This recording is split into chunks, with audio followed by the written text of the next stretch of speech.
Mercredi 13 novembre 2024. Lecture de la lettre de Saint Paul apôtre à Tite, au chapitre 3, versets 1 à 7. Bien-aimés, rappelle à tous qu'ils doivent être soumis aux gouvernants et aux autorités, qu'ils doivent leur obéir et être prêts à faire tout ce qui est bien. Qu'ils n'insultent personne, ne soient pas violents, mais bienveillants, montrant une douceur constante à l'égard de tous les hommes. Car nous aussi, autrefois, nous étions insensés, révoltés, égarés, esclaves de toutes sortes de convoitises et de plaisirs. Nous vivions dans la méchanceté et la jalousie. Nous étions odieux et remplis de haine les uns pour les autres.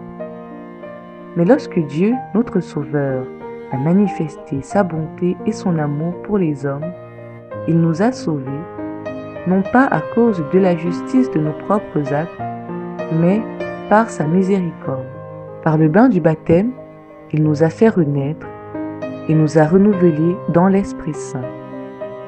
Cet Esprit, Dieu l'a répandu sur nous en abondance, par Jésus-Christ notre Sauveur, afin que, rendus justes par sa grâce, nous devenions en espérance héritiers de la vie éternelle.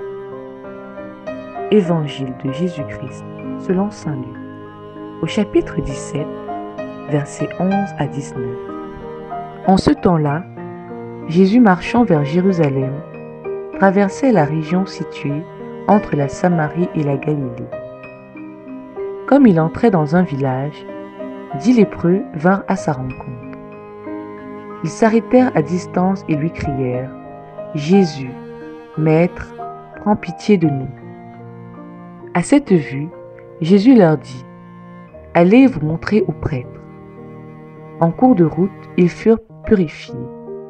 L'un d'eux, voyant qu'il était guéri, revint sur ses pas en glorifiant Dieu à pleine voix. Il se jeta face contre terre aux pieds de Jésus en lui rendant grâce. Or, c'était un Samaritain. Alors Jésus prit la parole en disant : « Tous les 10 n'ont-ils pas été purifiés? Les 9 autres, où sont-ils?